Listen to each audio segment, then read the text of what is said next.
बिस्मिल्लाहिर्रहमानिर्रहीम। अस्सलाम वालेकुम नाज़रीन, आप यूट्यूब चैनल देख रहे हैं। मैं इमरान खान हूँ। ये अब तक की सबसे बड़ी ख़बर है, यानी 8 फरवरी को जो एक सानहा हुआ, जिन लोगों ने पाकिस्तान के अंदर एक हुकूमत बनाई और धांधली के साथ एक हुकूमत बनाई, तो धांधली का फ़ायदा उठाने वालों के लिए 8 फरवरी किसी सानहे से बड़ा नहीं था। उस दिन लोगों ने जो है वो 14 तबक रोशन कर दिए इमरान खान के तमाम मुखालिफिन के। तो जो गुज़िश्ता दिन था, यानी आप ये सुबह के वक्त वीडियो सुन रहे हैं, पाकिस्तान में सुबह का वक्त होगा और 27 तारीख है, लेकिन 26 तारीख की रात को एक बहुत बड़ी धमाकादार खबर थी जिसने पूरे पाकिस्तान को हिलाकर रख दिया। पूरी दुनिया के अंदर ये खबर फैल गई और ख़बर यह है कि पाकिस्तान का जो वफाकी दारुल हुकूमत है इस्लामाबाद, उसकी जो हाई कोर्ट है, उसके 75% जजेज़ ने एक लेटर लिखा है और उसके अंदर उन्होंने जो शिकायत की है, ये है सबसे खौफनाक चीज़। मैं डॉन अखबार से आपको ये पढ़ के सुनाता हूँ कि डॉन ने इसको कैसे रिपोर्ट किया, डॉन उर्दू ने, और ये चीज़ें आपके सामने रख देता हूँ कि एक्चुअली जजेस कहना क्या चाह रहे हैं उस लेटर के अंदर। क्योंकि मैंने आपको 1 दिन पहले 2 दिन पहले एक वीडियो मैंने की थी, उसमें मैंने आपको कुछ चीज़ें बताई थी।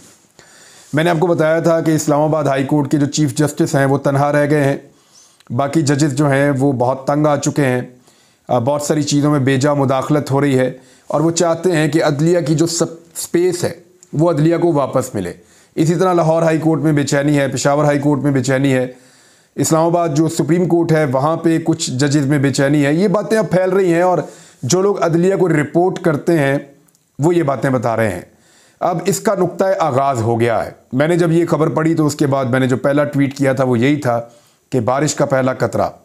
देखना ये है कि ये जो बारिश हुई है ये एक सैलाब में कन्वर्ट होती है या इसके आगे बंद बांधा जा सकता है, क्योंकि अभी तक जो चीज़ें नेचुरल अंदाज में हो रही हैं या आइन और कानून अपना रास्ता बनाने की जब भी कोशिश करता है तो उसके रास्ते में एक बंद बांध दिया जाता है। जैसा कि 8 फरवरी को पाकिस्तान की आवाम ने बहुत बड़े पैमाने पर निकल कर वोट डाले और इमरान खान को 2/3 अक्सरियत से ज़्यादा कामयाबी दिलवाई, लेकिन उस आइनी और कानूनी कामयाबी के सामने धांधली का एक बहुत बड़ा बंद बांध दिया गया जो अब तक तो बंधा हुआ है। अब इसी तरह ये जो अदालती लेटर है, पहले इस पे आप गौर कीजिए वो क्या रहा है, फिर आगे बढ़ते हैं। नंबर 1, खबर ऐसे है कि 6 हाई कोर्ट जजेस का जुडिशल काउंसिल को खत, अदालती उमूर में एग्जीक्यूटिव एजेंसियों की मुदाखलत का जिक्र इस खत के अंदर मौजूद है जी। इस्लामाबाद हाई कोर्ट के 6 जजेस ने जजेस के काम में खुफिया एजेंसियों की मुबैना मुदाखलत और दबाव में लाने से मुताल्लिक सुप्रीम जुडिशल काउंसिल को ख़त लिख दिया है। इस्लामाबाद हाई कोर्ट के justice Mohsin Akhtar Kiyani, justice Tariq Mahmood Jahangiri, justice Babar Sattar, justice Sardar Ejaz Ishaq Khan, justice Arbab Mohammad Tahir और जस्टिस सिमन रिफत इम्तियाज़ की जानिब से ये ख़त लिखा गया है। ख़त में कहा गया है कि हम बतौर इस्लामाबाद हाई कोर्ट के जजेस सुप्रीम जुडिशल काउंसिल से एग्जीक्यूटिव मेंबरान बशमूल खुफिया एजेंसियों के जजेस के काम में मुदाखलत और जजेस को दबाव में लाने से मुताल्लिक रहनुमाई चाहते हैं। वो ये कह रहे हैं कि जजेस को काम से रोका जाता है या उनके काम में मुदाखलत की जाती है और एजेंसियों की जानिब से, खुफिया एजेंसियों की जानिब से जजेस के काम में मुदाखलत भी हो रही है, उनको दबाव में लाया जा रहा है। ख़त में कहा गया कि ये मामला सुप्रीम कोर्ट के इस फैसले के नतीजे में सामने आया है जिसमें सुप्रीम कोर्ट की जानिब से जस्टिस शौकत अजीज़ सिद्दीकी की साल 2018 में बरतरफी को गलत और गैर कानूनी करार दिया गया और कहा गया कि जस्टिस शौकत अजीज़ सिद्दीकी को रिटायर तस्वुर किया जाए। उनकी सारी मुराद और वो सब चीज़ें उनको वापस मिल गई। सुप्रीम जुडिशल काउंसिल की जानिब से जस्टिस शौकत अजीज़ सिद्दीकी को इस वक्त बरतरफ कर दिया गया था जब उनकी जानिब से ये इल्ज़ाम आयद किया गया था कि खुफिया एजेंसी के एहलकारों ने इस्लामाबाद हाई कोर्ट में बेंचेस की तश्कील और एहतसाब अदालत इस्लामाबाद में मुकदमात के ट्रायल में मुदाखलत की है। ये उन्होंने इल्ज़ाम लगाया था उस वक्त एजेंसीज़ के ऊपर जस्टिस शौकत अजीज़ सिद्दीकी साहब ने, उसके बाद उनको बरतरफ कर दिया गया था। अब इस खत में ये बताया गया है कि इन इल्ज़ामात के बाद उस वक्त की वफाकी हुकूमत और आर्मी चीफ की जानिब से जस्टिस शौकत अजीज़ सिद्दीकी के खिलाफ शिकायत दायर की गई थी। उसमें कहा गया है कि सुप्रीम कोर्ट की जानिब से अपने हालिया फैसले में कहा गया कि किसी भी जज को सुप्रीम जुडिशल काउंसिल की जानिब से तहकीकात किए बगैर बरतरफ नहीं किया जा सकता। सुप्रीम जुडिशल काउंसिल एक बॉडी होती है जिसमें सीनियर तरीन जजेस मौजूद होते हैं जो जजेस के मामलात के ऊपर फैसला करती है और दीगर बड़े अहम जो मामलात हैं उनको वो देखती है, ये उसकी बात कर रहे हैं। उन्होंने पहले बरतरफ किया था और बाद में उन्होंने फैसला दिया कि शौकत अजीज सिद्दीकी साहब की बरतरफी जो है वो गलत है। सुप्रीम कोर्ट ने अपने हालिया फैसले में जस्टिस शौकत अजीज सिद्दीकी की बरतरफी को बदनीयती पर मबनी करार दिया है। खत के मुताबिक सुप्रीम कोर्ट के हालिया फैसले से जस्टिस शौकत अजीज सिद्दीकी के मौक़िफ़ की जीत हो गई है, ताहम गैर कानूनी बरतरफी का अज़ाला मुमकिन नहीं है, बहुत देर हो चुकी है। क्या इस वक्त वाकई खुफिया एजेंसी के एहलकार अदालती मामलात में मुदाखलत कर रहे थे उस वक्त जब इल्ज़ाम लगाया था शौकत अजीज सिद्दीकी साहब ने? उसका जवाब नहीं मिल सका है। अगर खुफिया एजेंसी के एहलकार वाकई अदलिया की आज़ादी को मजरूह करने में मुलव्विस थे तो कैसे उनको एहतसाब के कटहरे में खड़ा किया जा सकता है ताकि मुस्तकबिल में ऐसे वाक़यात रूनमा ना हो? वो ये कह रहे हैं कि शौकत अजीज सिद्दीकी अगर सच बोल रहे थे तो जिन लोगों ने उनके साथ जुल्म किया था या उनको दबाव में लिया था उनके खिलाफ क्या कार्रवाई होगी, और अब वो सच्चे साबित हो चुके हैं तो कार्रवाई उनके खिलाफ होनी चाहिए, ये उन्होंने नुक्ता उठाया। मतन के मुताबिक सुप्रीम कोर्ट के फैसले के बाद जस्टिस शौकत अजीज सिद्दीकी ने भी मीडिया इंटरव्यूज़ में खुफिया एजेंसी के एहलकारों की अदालती मामलात में मुदाखलत के इल्ज़ामात की तहकीकात का मुतालबा दोहराया है। ख़त में यह भी कहा गया कि हम जस्टिस शौकत अजीज सिद्दीकी के इल्ज़ामात की तहकीकात के मुतालबे की हमायत करते हैं और चाहते हैं कि इन तहकीकात का दायरा इख्तियार वसी करके इस बात का तयन भी कर दिया जाए कि आया आज भी खुफिया एजेंसी के एहलकार अदालती मामलात में मुदाखलत करते हैं या नहीं करते। अब ये जो एक केस है इसको बुनियाद बनाकर जो बेसिक मुद्दा है उसकी तरफ आ गए हैं इस्लामाबाद हाई कोर्ट के 6 जजेस। खत में कहा गया है कि जजेस का मौजूदा कोड ऑफ कंडक्ट इस हवाले से रहनुमाई करने से कासिर है कि जजेस की जानिब से खुफिया इदारों के एहलकारों की जानिब से अदलिया की आज़ादी को मजरूह करने का क्या रद्द अमल दिया जाए। हम समझते हैं कि इस बात की तहकीकात इंतहाई अहम है कि क्या रियासत की जानिब से अदलिया के काम में मुदाखलत की पॉलिसी अब भी जारी है जिस पर खुफिया एजेंसी के एहलकार अमल दरामद करवाते हैं। जजेस की जानिब से लिखे गए ख़त में इस्लामाबाद की अदलिया को खुफिया एजेंसियों की जानिब से दरपेश धमकी आमेज़ वाक़यात का भी जिक्र किया गया है। ख़त में लिखा गया कि इस्लामाबाद हाई कोर्ट के 3 रुकनी बेंच ने बानी PTI के खिलाफ टेरियन वाइट केस के काबिल समात होने या ना होने से मुतालिक फ़ैसला महफूज किया था। इसमें जनाब 3 जजेस थे। ये बात मैं आपको पहले भी बता चुका हूँ कि सुप्रीम कोर्ट ऑफ पाकिस्तान के एक बड़े जज साहब के दामाद के ड्राइवर ने यह केस किया था इमरान खान साहब के ख़िलाफ़, और इसके अंदर बड़े महंगे 3 बड़े वकील किए गए थे और 3 जजेस इस केस को सुन रहे थे। हालांकि इससे पहले इस केस को जो है वो ये कह दिया गया था कि ये नहीं सुना जा सकता, लेकिन chief justice Islamabad high court ने ये केस लगा दिया और इसमें शामिल 2 दीगर जजेस की जानिब से इख्तलाफ किया गया चीफ जस्टिस से। चीफ जस्टिस ने कहा काबिल समात है, बाकी 2 जजेस ने कहा कि काबिल समात नहीं है। तो ख़त में कहा गया कि जिन जजेस की जानिब से दरखास्त को नाकाबिल समात करार दिया गया उनको खुफिया एजेंसियों के एहलकारों की जानिब से दोस्तों और ख़ानदान के अफराद के ज़रिए से धमकियाँ दी गई और दबाव में लाने की कोशिश की गई। अच्छा, ये जो मामला है ना, इसको याद रखिएगा, इसको अभी तक तकरीबन पेंडिंग किया हुआ chief justice Islamabad high court ने। और chief justice Islamabad high court पे पाकिस्तान तहरीक इंसाफ बार बार ये इल्ज़ाम आयद करती है कि वो इमरान खान साहब के मामलात में या पाकिस्तान तहरीक इंसाफ के मामलात में एक जानिबदार जज की हैसियत से जाने जाते हैं और उनके जो फैसले या चीज़ें हैं वो इमरान खान को या पाकिस्तान तहरीक इंसाफ को सूट नहीं करती है। पाकिस्तान तहरीक इंसाफ बार बार इल्ज़ाम लगाती है। तो इस केस में उनका मौक़िफ़ कुछ और था, 2 जजेस का कुछ और था, तो वो 2 जजेस जीत गए ये मामला। वो मामला इमरान खान के हक़ में हो गया, लेकिन वो अभी तक पेंडिंग पड़ा हुआ है। Chief justice Islamabad high court ने पता नहीं क्यों उसको अभी तक, मेरी इत्तला के मुताबिक तो वो पेंडिंग है। अब उसमें हुआ ये कि जजेस कह रहे हैं हम पे बहुत दबाव डाला गया खुफिया एजेंसियों की जानिब से। इसमें कहा गया कि chief justice Islamabad high court को इससे आगाह किया गया, जिस पर चीफ जस्टिस की जानिब से कहा गया कि उन्होंने खुफिया एजेंसी के हुकाम से बात की है जिन्होंने यकीन दहानी कराई है कि एजेंसी की जानिब से सरकारी सतह पर जजेस से कभी रब्ता नहीं किया जाएगा, मेरी बात हो गई है। ताहम खुफिया एजेंसी की जानिब से मुदाखलत उसके बावजूद जारी रही। ये ISI के बारे में बात कर रहे हैं, एजेंसी के बारे में यहाँ बड़ा कैटेगोरिकली उन्होंने इस लेटर के अंदर लिखा है। खत में कहा गया है कि मई 2023 में इस्लामाबाद हाई कोर्ट के एक जज के बहनोई को मुसल्लह अफराद की जानिब से अगवा किया गया। 24 घंटे बाद जब वो रिहा होकर आए तो उन्होंने बताया कि अगवाकारों की जानिब से दावा किया गया कि वो खुफिया एजेंसी के एहलकार हैं, उनको तशद्दुद किया गया, करंट लगाया गया और उनसे जो जज साहब हैं उनके बारे में वीडियो भी रिकॉर्ड करवाई गई।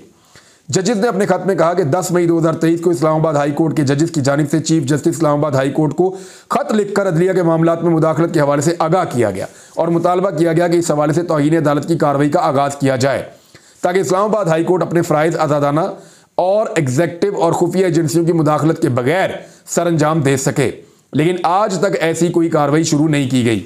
खत के मुताबिक 19 मई 2023 को इस्लामाबाद हाई कोर्ट के 6 जजेस की जानिब से उस वक्त के chief justice of Pakistan justice Umar Ata Bandial से उन्होंने मुलाकात भी की जाकर। यह भी 19 मई 2023 की बात है। ना सिर्फ उनसे मुलाकात की बल्कि जस्टिस एजाजुल एहसन भी मौजूद थे और उसके अलावा चीफ जस्टिस ने कहा कि मैं मुशावरत करूंगा अपने बाकी साथियों के साथ इन मामलात में और फिर हम मुदाखलत करेंगे। फिर ये जजेस गए जाके कादी फाइज ईसा साहब से भी मिले इस खत के मुताबिक, लेकिन कुछ नहीं हुआ। यह कहा गया कि साल 2023 की गर्मियों में इस्लामाबाद हाई कोर्ट के एक जज ने अपनी रिहाइशगाह में मुंतकिल हुए तो मामूल की मेंटेनेंस हो रही थी। पता चला कि ड्राइंग रूम की दीवार के अंदर एक लाइट लगी हुई है, उसके अंदर कैमरा है, उसके अंदर चिप है, वहां पे ऑडियो वीडियो रिकॉर्ड होकर कहीं और पहुंचती है। फिर पता चला जो मेन बेडरूम है उस घर का, उसके अंदर भी रिकॉर्डिंग हो रही है और निजी जिंदगी जो है उस जज साहब की उसको फिल्माया जा रहा है। इसमें कहा गया कि chief justice Islamabad high court को इस मामले से भी आगाह कर दिया गया, लेकिन आज तक पता नहीं चल सका वो कैमरे किसने लगाए थे।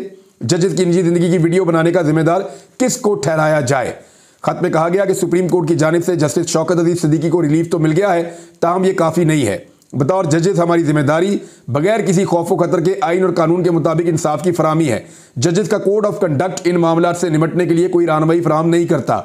अगर कोई जज खुफिया एजेंसियों की जानिब से इस किस्म के इक़दामात के इल्ज़ामात आयद करता है तो सबूत भी उसे ही फराहम करना होते हैं। सबूतों की फराहमी से मुतल्लिक भी कोड ऑफ कंडक्ट रहनुमाई फराहम नहीं करता।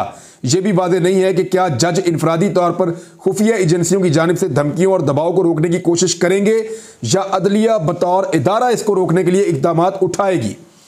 खत में कहा गया कि हम इस बात पर यकीन रखते हैं कि एक इनफरादी जज को chief justice of Pakistan justice Qazi Faez ईसा साहब की तरह बहादुर होने की जरूरत नहीं है, वो अकेले ही लड़ते सारी लड़ाई। फिर उन्होंने शौकत अजीज सिद्दीकी साहब का भी यहाँ पे हवाला दिया। उन्होंने कहा कि अदलिया की आज़ादी को बचाने और हिफाजत करने के लिए पूरे इदारे को जवाब देना ज़रूरी है। इस्लामाबाद हाई कोर्ट के जजेस की जानिब से खत में कहा गया कि हम दरख्वास्त करते हैं कि अदालती उमूर में इंटेलिजेंस एहलकारों की मुदाखलत और अदलिया की आज़ादी को मजरू करने के लिए जजों को धमकाने के मामले पर गौर करने के लिए एक जुडिशल कन्वेंशन बुलाया जाए। इसमें यह भी कहा गया कि इस तरह के कन्वेंशन के बारे में मजीद मालूमात हमें मिल सकती हैं कन्वेंशन में कि क्या दीगर हाई कोर्ट्स के जो जजेस हैं उनके ऊपर भी इस किस्म के तजुर्बात हो रहे हैं या वो भी ऐसी सूरत हाल का सामना कर रहे हैं, और अगर ऐसा हो रहा है तो फिर अदलिया बेहतर फैसला कर सकती है कि कैसे जजेस को या अदलिया को तहफ़्फ़ुज़ फराहम किया जा सकता है। यानी अदलिया की आज़ादी को मजरू करने वालों के लिए जिम्मेदारी का तयन करने के लिए एक तरीक़ाकार वज़ा किया जाए और इनफरादी जजों के फ़ायदे के लिए ये वादे किया जाए कि उन्हें कब क्या करना है। अब ये डायरेक्शन मांगी गई है। अब पहले आप ये देख लें कि जो सुप्रीम जुडिशल काउंसिल है उसके अंदर है कौन कौन, ताकि आपको आइडिया हो जाए कि इसकी जो फॉर्मेशन है सुप्रीम जुडिशल काउंसिल की वो क्या है। सुप्रीम जुडिशल काउंसिल के अंदर जो इस वक्त 5 जज साहिबान मौजूद हैं, मेरे पास यहाँ जो रिपोर्ट मौजूद है उसके मुताबिक इसमें चीफ जस्टिस ऑफ पाकिस्तान कादी फायद ईसा साहब हैं, जस्टिस मंसूर अली शाह साहब हैं, जस्टिस मुनीब अख्तर साहब हैं। ये 3 सीनियर जजेस हैं सुप्रीम कोर्ट के, और चीफ जस्टिस आमिर फारूक साहब हैं इस्लामाबाद हाई कोर्ट के चीफ जस्टिस हैं, जिनके ऊपर पूरी चार्जशीट है इस खत के अंदर, और चीफ जस्टिस इब्राहिम खान साहब हैं, ये पेशावर हाई कोर्ट से हैं। अब मामला ये है कि ये 5 जज साहिबान में एक तो मुतनाज़े हो चुके हैं, जिनके बारे में बड़ा कैटेगोरिकली लिखा है कि उनको बार बार आगाह किया, बार बार उनको बताया, लेकिन इसके बावजूद उन्होंने कोई रिलीफ नहीं लेकर दिया, और जो जजेस हैं, साथी जजेस हैं, उनके तहफ़्फ़ुज़ के लिए या उनको उनका हक़ दिलाने के लिए कोई किरदार अदा नहीं किया। अब दूसरी जानिब से जो PMLN के मीडिया अकाउंट्स हैं या हुकूमत के हमायती मीडिया अकाउंट्स हैं, जिनमें ख़ास तौर पे कुछ सहाफ़ी भी शामिल हैं, वो अब कीचड़ उछाल रहे हैं इन 6 जजेस के ऊपर। वो ये कह रहे हैं इनमें एक जज तो ऐसे है जिनके ऊपर कोई केस बनने वाला है, एक जज जो है उनकी कोई शहरियत का मामला है, किसी और जज के किसी भाई का मामला है। तो उन्होंने अजीबोगरीब किस्म के स्कैंडल्स इन जजेस के अचानक निकालना शुरू कर दिए हैं ये खत सामने आने के बाद। दूसरी जानिब से कुछ बड़े अहम मुतालबात सामने आए हैं। एक तो Islamabad high court bar association ने फौरी तौर पे एक हंगामी इजलास जो है वो तलब कर लिया है, और उस इजलास में फ़ैसला किया जाएगा कि आगे का लायामल क्या होना चाहिए। और दूसरी जानिब Lahore high court bar association में जो असद भट्ट साहब हैं, उन्होंने फौरी तौर पे फ़ैसला किया है और वो कल एक प्रेस कॉन्फ्रेंस करने जा रहे हैं इस हवाले से। हामिद खान साहब जो पाकिस्तान तहरीक इंसाफ के सीनियर रहनुमा भी हैं और पूरा एक ग्रुप है उनका बहुत बड़ा वकला का, उन्होंने मुतालबा कर दिया इस्तीफ़े का कि जो चीफ जस्टिस हैं इस्लामाबाद हाई कोर्ट वो फौरी तौर पे रिज़ाइन करें। शेर अफजल मरवत ने कहा है कि इंतहाई अफसोसनाक और काबिल मजम्मत इस्लामाबाद हाई कोर्ट के 6 मुअज़्ज़िज़ जजों का खत एक बुनियादी तब्दीली का पेश खैमा है।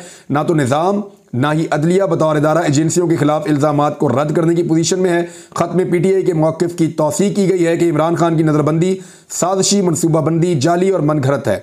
इससे पाकिस्तान तहरीक इंसाफ के इस दावे को तक़वियत मिलती है कि पाकिस्तान तहरीक इंसाफ गंदे खेल का शिकार है और इस बात की तस्दीक करती है कि अवाम का मैंडेट चुराया गया है। हम मुअज़्ज़िज़ जजों के तहफ़्फ़ुज़ात को दूर करने के लिए सुप्रीम कोर्ट से फौरी तौर पर फुल कोर्ट की तश्कील का मुतालबा करते हैं और उम्मीद करते हैं कि इस फैसले से कानून की हुक्मरानी बहाल होगी और पाकिस्तान तहरीक इंसाफ के साथ होने वाली नाइंसाफ़ी को ख़त्म करने के लिए मुनासिब इक़दाम किए जाएंगे।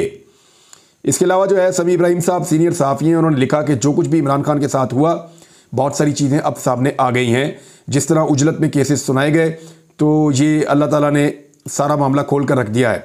बैरिस्टर गोहर वो ये कहते हैं कि इस्लामाबाद हाई कोर्ट के जजेस का चीफ जस्टिस को खत नहायत चशमकुशा और फौरी कार्रवाई का मुतकादी है।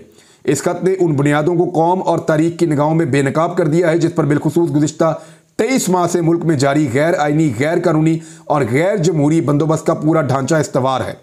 अवाम, अहले सियासत, अदलिया और इंतजामी अफसरान समेत मुआशरे का हर तबका इस मावराए दस्तूर रवायत की भेंट चढ़ रहा है। अदलिया के अंदर से ऐसी मोतबर शहादत और इकदाम के मुतालबे के बाद मुअज़्ज़िज़ अदालत उज़्मा पर लाजिम है कि इस पर मुअस्सर और फैसला कुन कार्रवाई अमल में लाए। इससे पहले नाज़रीन आपको याद होगा 2 जजेस सुप्रीम कोर्ट ऑफ पाकिस्तान में, एक तो जस्टिस मज़ाहिर अली नकवी और उनका तो एक कंट्रोवर्सी भी थी, जबकि जस्टिस एजाजुल एहसन बगैर किसी कंट्रोवर्सी के और उनके अलावा लाहौर हाई कोर्ट के एक जज जिन्होंने अल्लामा इकबाल के शेर भी लिखे थे और उसके बाद उन्होंने इस्तीफ़ा दिया था, जस्टिस शाहिद जमील खान, पिछले दिनों उन्होंने एक जगह पे बात करते हुए बताया भी था। तो ये जो जज साहिबान हैं ये पहले इस्तीफ़ा दे चुके हैं और अभी 6 जज साहिबान सामने आए हैं।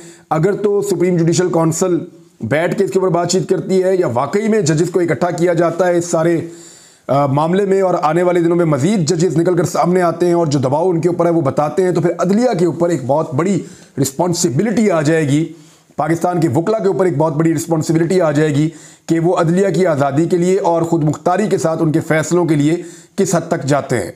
नाज़रीन खबरें और भी बहुत सारी हैं, लेकिन ये खबर इतनी बड़ी है कि यहाँ मुझे इस व्लॉग को ख़त्म करना पड़ेगा ये कहते हुए कि ये बारिश का पहला कतरा है और मुझे ऐसा दिखाई देता है कि अब ये मामला रुकने का नहीं है।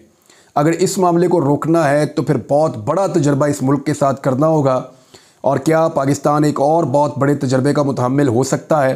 अब तक तो तजर्बात किए गए हैं, लेकिन याद रखिएगा कि जो अदलिया का मामला है ये कभी भी इतना आसान नहीं रहा, वकला का मामला कभी भी इतना आसान नहीं रहा। इस वक्त जो भी हुकूमत मौजूद है और जो हुकूमत की सहूलतकारी की जा रही है, सारे के सारे निज़ाम को एक बहुत बड़े चैलेंज का सामना करना पड़ेगा, क्योंकि ये ऊँट बड़े आराम से किसी करवट नहीं बैठेगा और ये मामला इतने आराम से हल नहीं होगा। आने वाले दिनों में अगर मज़ीद जजेस खड़े होते हैं तो फिर ये बहुत बड़ा चैलेंज बन जाएगा। अब तक के लिए इतना ही। अपना ख्याल रखिएगा, अपने इस चैनल का भी। अल्लाह हाफ़िज़।